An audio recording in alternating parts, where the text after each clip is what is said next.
Good evening, good morning, good afternoon, whatever time it is, when you're wherever you're watching this, whenever you're watching this. If you've been on my channel before, this miserable, pathetic, no ads, no production value YouTube channel, you know that Candy, come on up.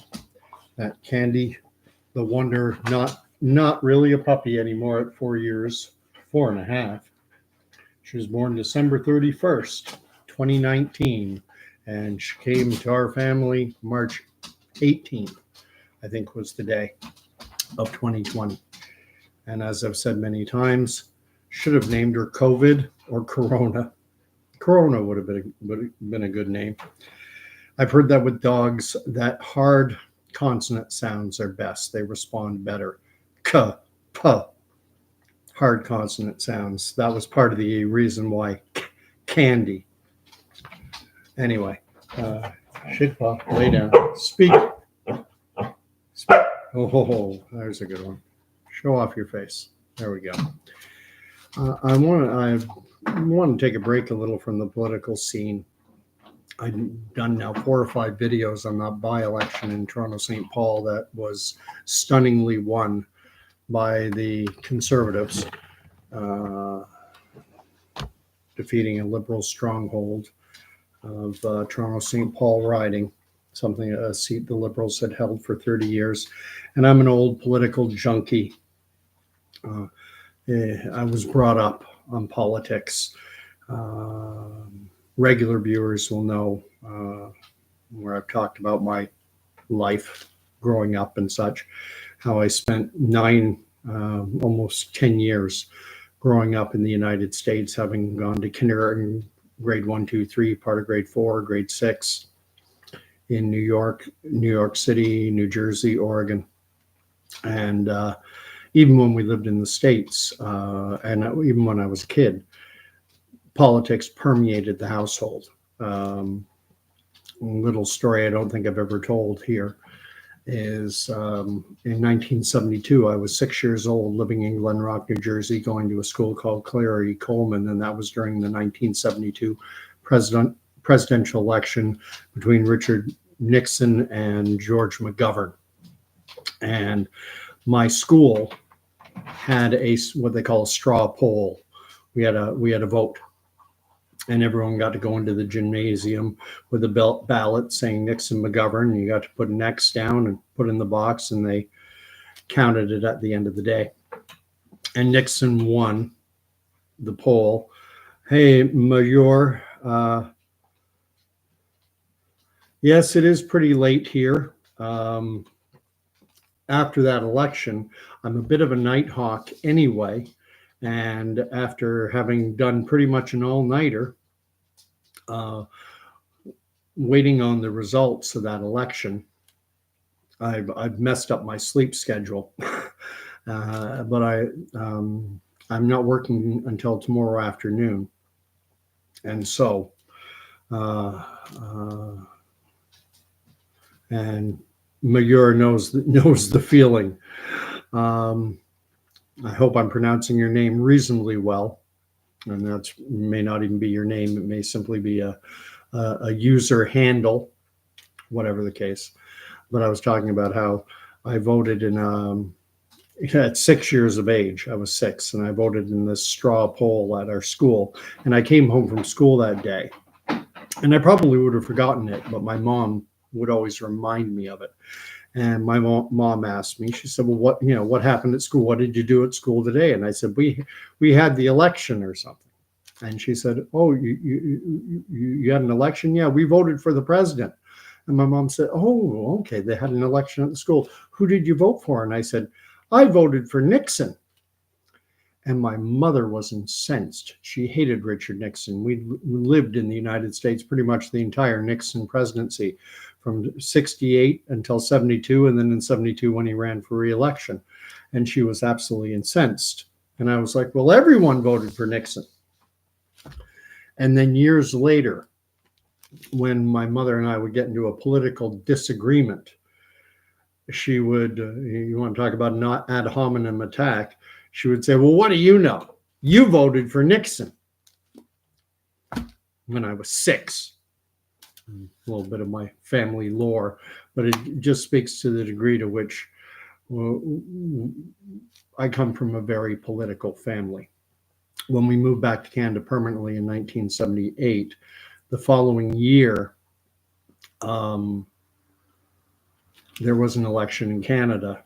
And my mother, we'd been living in the United States during the entire Trudeau era. Trudeau.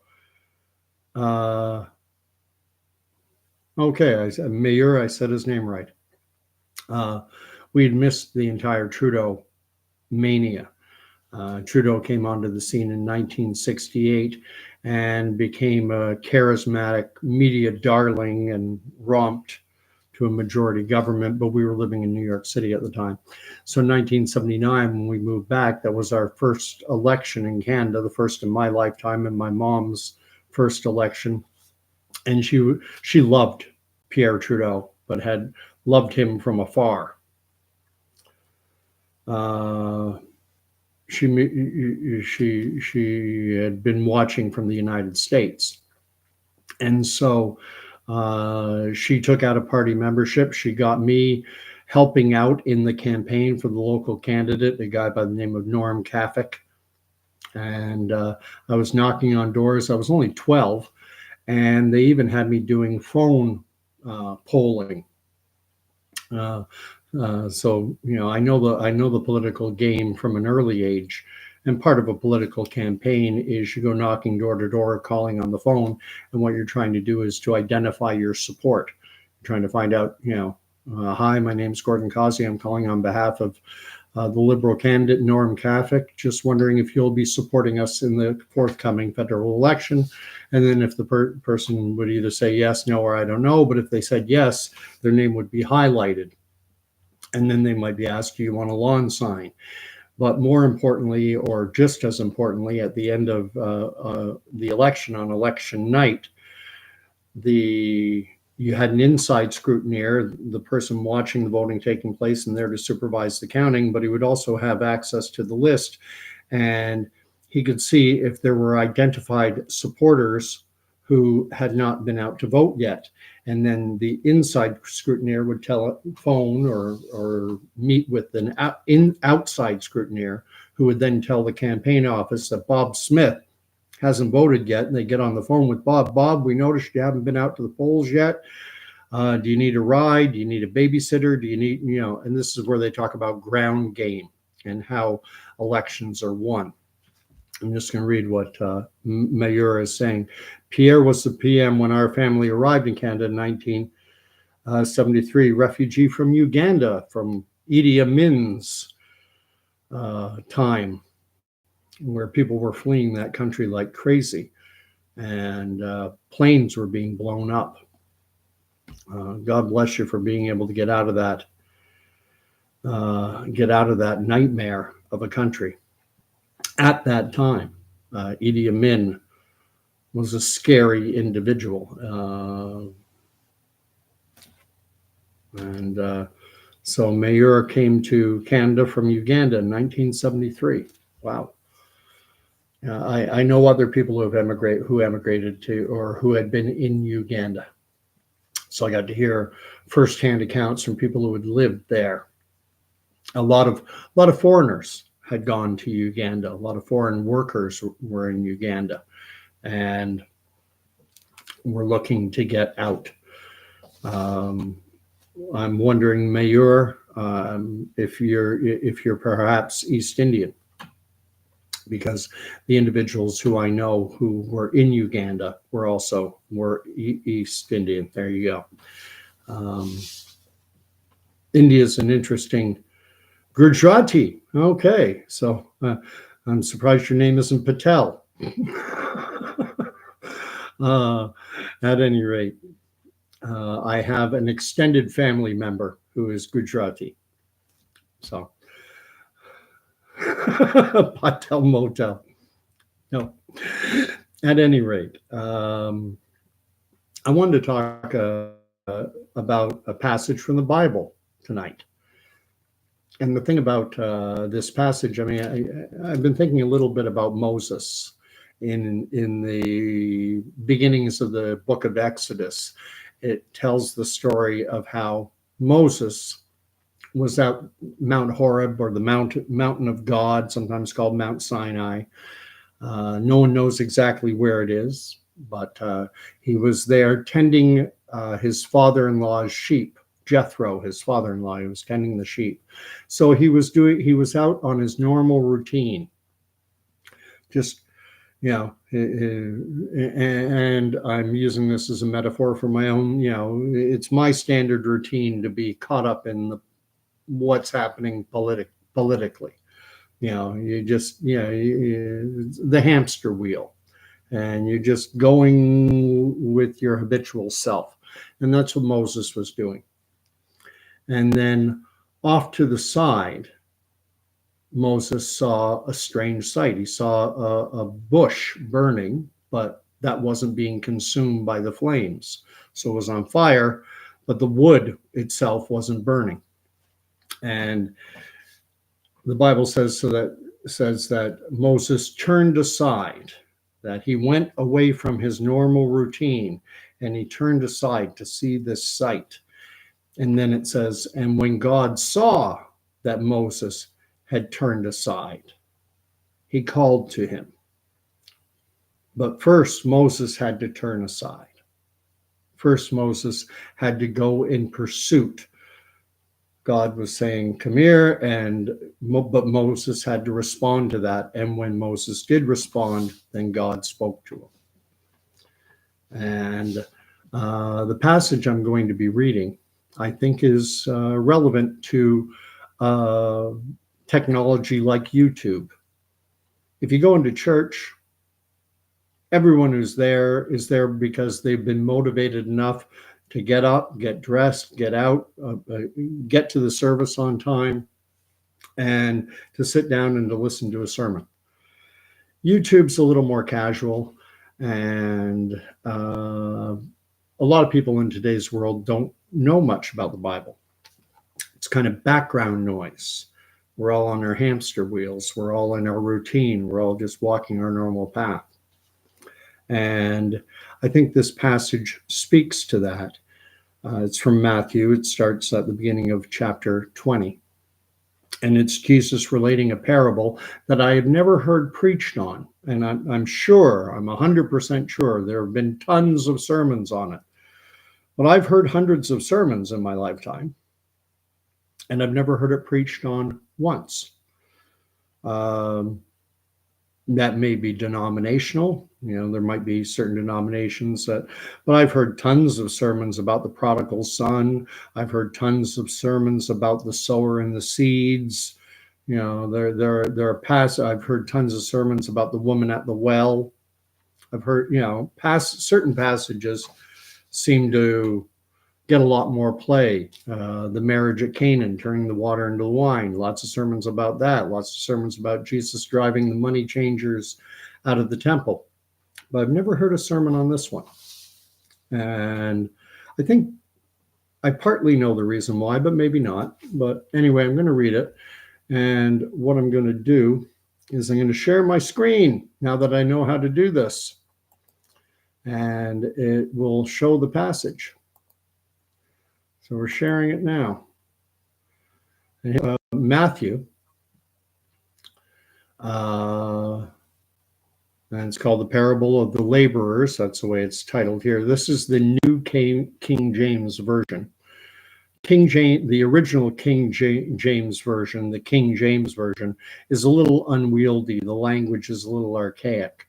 I prefer the King James, but sometimes the language is a little archaic. I mean, we're dealing with, I don't know when King James Version was written, 1500s, 1600s. The English of today and the English of, 400, 500, 600 years ago is vastly different. Anyway, so starting at the beginning of chapter 20 of the Gospel according to Matthew. For the king, this is Jesus speaking, it's in quotes. For the kingdom of heaven is like a landowner who went out early in the morning to hire laborers for his vineyard.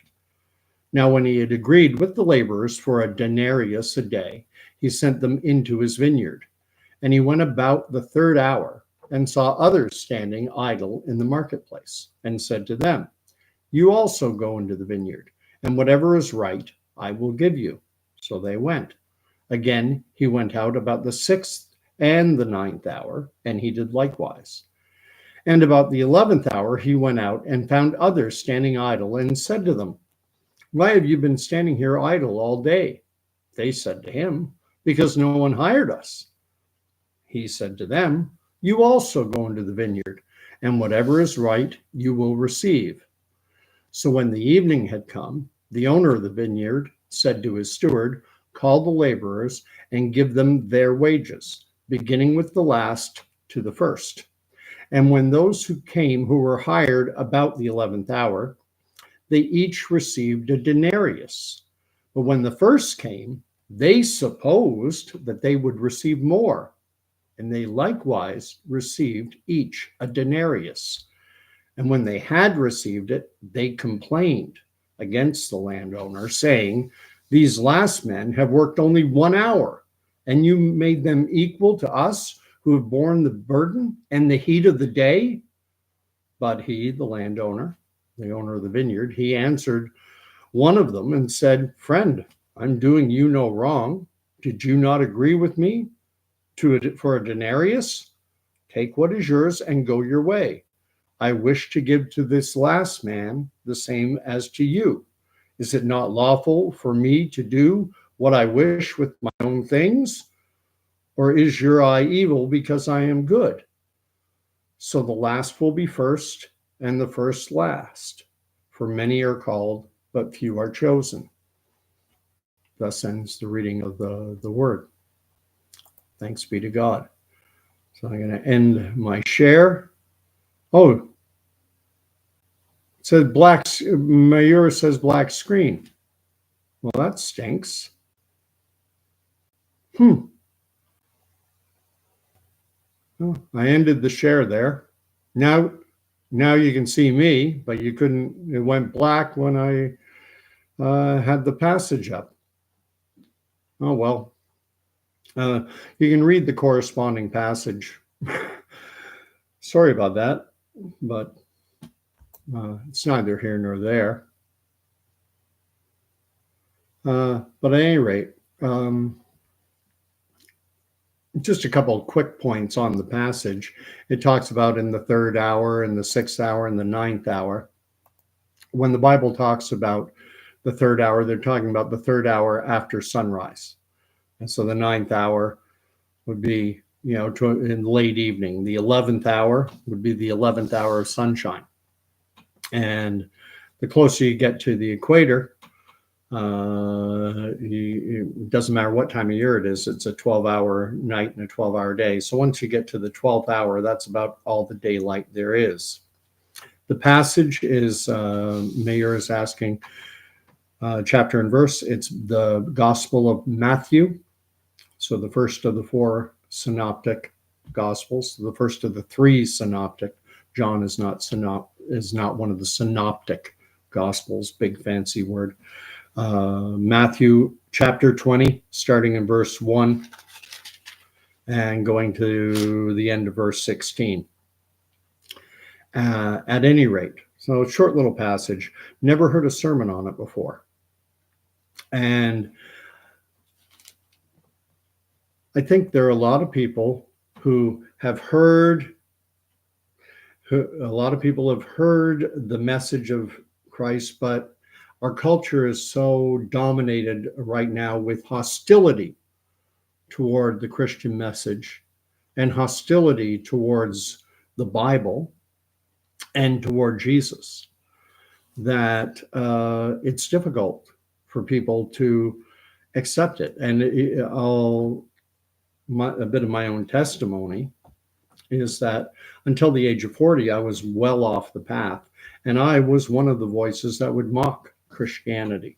There's a famous saying that people like, and that I would repeat, that goes something to the effect of, God created man, and man, being a polite being, returned the favor. There are many who think that, it sounds so incredibly intellectually smart to say that Religion is simply man's inability to deal with his own mortality, and so unable to confront his own certain demise and death, that man invented God and invented religion in order to, reconcile himself to this unpleasant, horrible reality that, hey, we're going to die. But I'm too smart to fall for that. I'm not one of these religious guys. I'm too intellectual to believe that. But I think at the same time, there's so much hostility towards it, and I sometimes wonder if that hostility towards the gospel is born out of a realization deep down that, hey, maybe there's something here. But I've spent my so many years railing against it, and the predominating culture views it as stupid.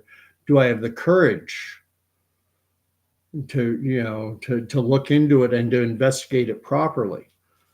And or do I just join in with the mob and just deride it and use the name Jesus Christ as something you say when you hit a bad golf shot?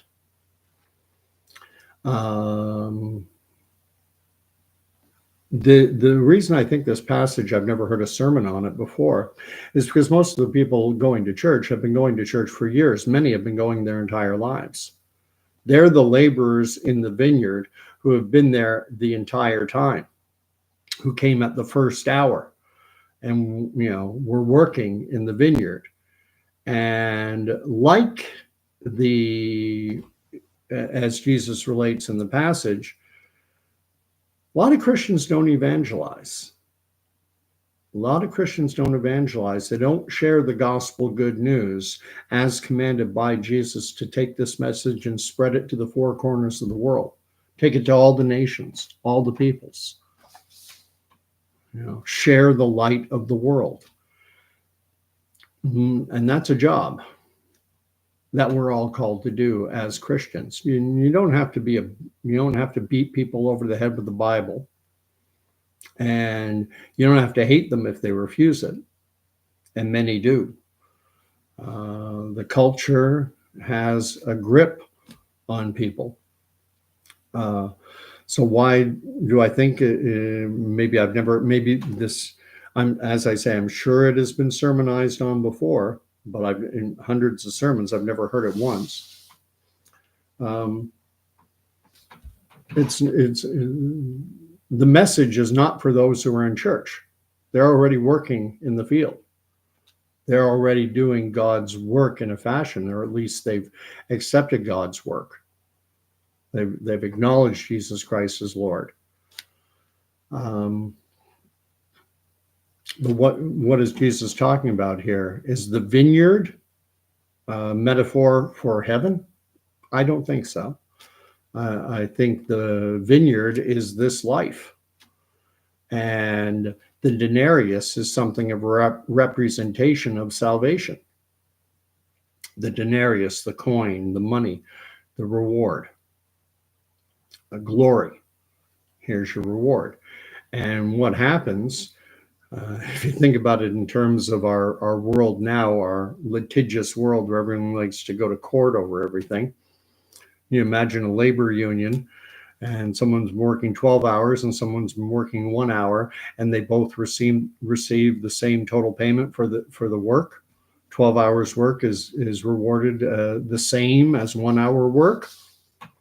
That would immediately, in a union shop, that would be a violation of the collective bargaining agreement for sure. It reeks of unfairness. But what God is saying is that the reward doesn't matter whether you come early and whether you come in the middle or whether you come late. What matters is that you come, and the reward is the same.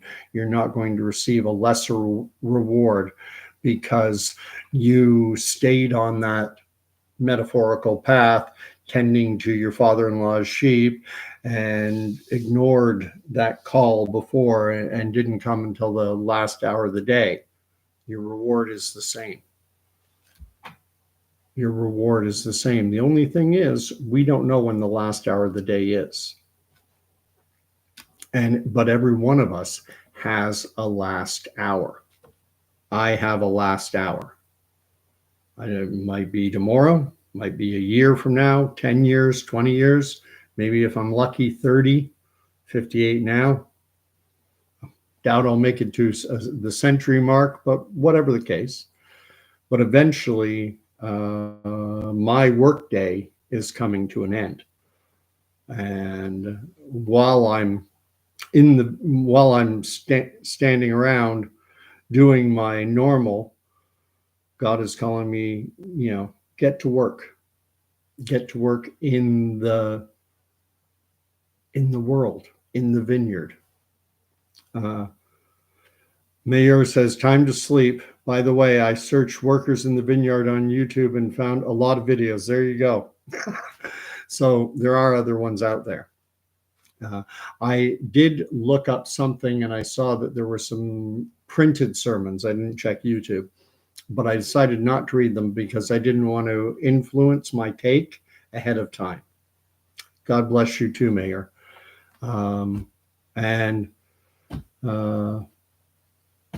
That was my message for tonight. I'm going to keep it short.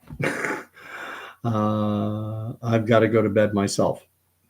So, Mayor, thank you for listening. And we'll see what the coming days, weeks, months, years bring. Thing is, this world is getting dark. The political world is dark. And I've said many times that there are people looking for a savior. They're thinking that the political machine will somehow right all the problems, that Pierre Poilievre or Maxime Bernier or some political leader, Donald Trump in the United States, that they'll, make everything right again. Everyone's looking for a savior, for a messiah, for a leader. Some look to Elon Musk, some look to Robert Kennedy Jr., or some other figure, Julian Assange. There are all kinds of them out there. And they say, oh, this person, that person, this person. There is only one savior.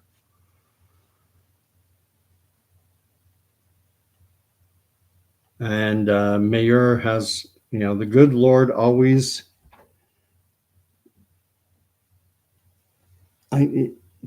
pulls through in the end, even when it looks bleak. There's always one word at the end of the first line when two lines get written that I can't read. I can just read PU, and then the dumb heart thing covers up some of the letters. Getting back to Moses, you think about when the Israelites had fled Egypt, and then Pharaoh's heart was hardened.